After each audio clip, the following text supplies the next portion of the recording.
What's up YouTube, it's Matthew here. Welcome back to my channel. In today's video, I'm going to talk about how to get the motivation out of the seller, how to get that why out of the seller. I know that's a common question that we ask our sellers is, okay, why do you want to sell? But is there a different approach to that? We do not always have to say directly, why do you want to sell? But what is another way that we can say it where they can naturally tell us why they want to sell? And it's important to know why a seller wants to sell because number one, it will help you find the best possible solution for their problem, whether that's with you buying their house for cash or going with a realtor or going with another investor or going more of a creative financing route. Whatever it may be, it's very important to know why someone is looking to sell. And so when you're cold calling or when you're taking a voicemail or calling back a voicemail, you need to figure out, okay, why is this person calling me or interested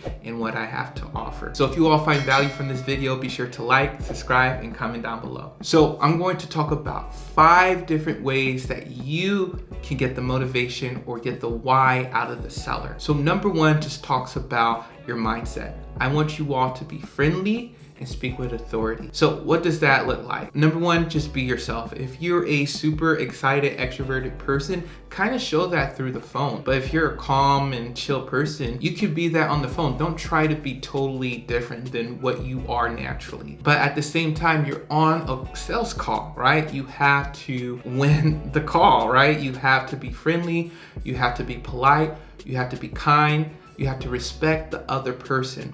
But at the same time, you have to speak with authority. And when I say authority, it's always with kindness. Speaking with authority is just controlling the conversation, making sure you are the one delegating the questions, moving the conversation into the part or the way that you want it to go so you can get to that point, that punchline of wanting to know why are they interested in selling or, if they're interested in selling. The second thing I want to do is that when you start your conversation, ask simple questions to start off the conversation so you can warm up your seller.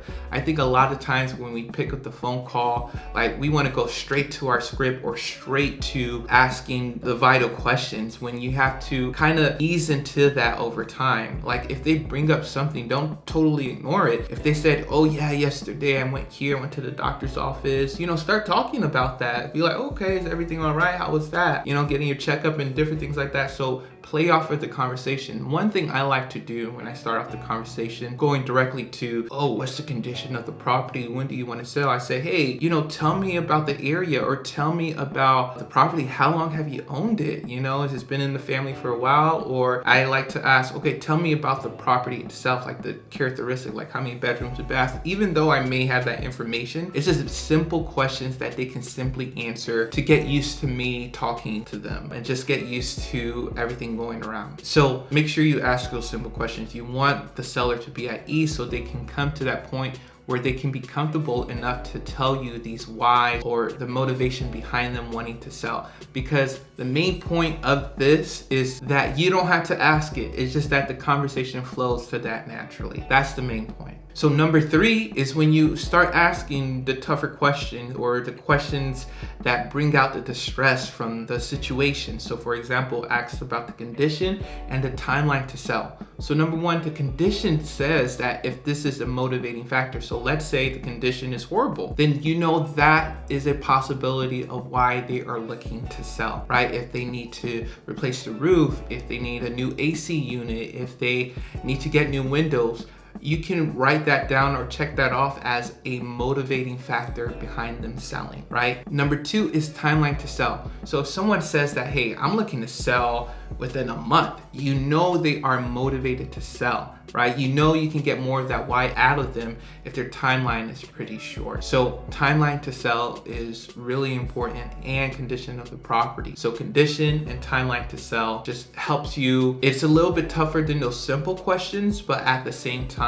it lets you talk with the seller to come to the bones of the conversation, right? To open it up, to really bring out the theme of this conversation. Like, hey, hey, I'm an investor. Obviously, I'm talking to you as a seller. You know, just talking to you, I am, but like we're trying to make a business transaction here, right? So those questions are really important. Number 4, what I like to ask to my sellers, and you all probably heard this before with other YouTubers or even myself, is have you ever considered selling to a realtor? So after you ask these simple questions, after you asked about the condition and timeline to sell, now you can ask kind of a scary question. I know a lot of beginners hesitant to ask this question because they feel like they are losing a deal, but at the same time, it shows that you're not like thirsty after this deal and that you have other options, right? You can buy another house, you can do something else to help their situation, maybe, possibly. And so asking, hey, have you ever considered selling with a realtor, will open up, and they will naturally say why they don't want to sell with a realtor,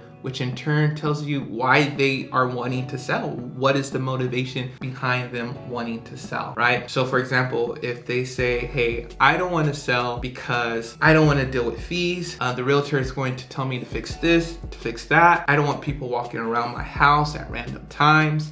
I just don't have the time. I'm in a different state. Those are all reasons of why they are looking to sell. So asking, hey, have you ever considered selling with a realtor, or you know, something like that, or have you talked with another investor and different things like that. So make sure you all ask that question that is a little bit different than what the seller on the other line is expecting. All right, so let's talk about the 5th reason or 5th approach that you can take to bring that why out of a seller, of why they are looking to sell. So number 5 is, what are you going to do once you sell? So I love this question because it already brings that picture of them selling the house into perspective. Now they're actually thinking about it, and they're actually, since they're talking to you, they may be thinking about you buying their property from them. When you say, okay, what are you going to do once you sell? They're like, what should I do? You know, I won't have any headaches with any repairs. Maybe I'll go down to Florida, live there. Maybe I'll just live out my retirement. And so those are all reasons, those are all motivations to know why they're looking to sell, all right? It's just good to do that. It's like you're speaking things into a reality, like, hey, this is something that we can do if we agree upon this, or if we agree upon that. I know when you're cold calling, you're talking with a seller, sometimes a seller may go off into another thing. So just make sure you bring them back to the central topic or theme of this conversation of why are you looking to sell? Are you interested in selling to me for cash at a discount? All right, that's what you want to do with your phone conversation. And so you all, those are some of the ways. I had conversations with people who were so motivated, I didn't really have to ask any questions. They just right out told me, if I said, hey, have you ever considered selling this property? And they just go off on a tangent on why they're looking to sell, which is great. But other times you have to kind of pry it out of some certain type of sellers. So make sure you take those things into consideration. So once again, you all, I hope you all enjoyed this video. If you all have any questions about why or how to get this motivation out of a seller, comment down below, like this video, subscribe to this channel. A lot of you all watch my channel but are not subscribed, so make sure you subscribe. And then check out the links down below. I have different tools such as PropStream. PropStream, you can find these motivated sellers to get this why motivation out of them. So make sure you check PropStream down below. If you want to talk to me, check the link down below. All right, hope you all enjoyed this video. Talk to you all later. Peace.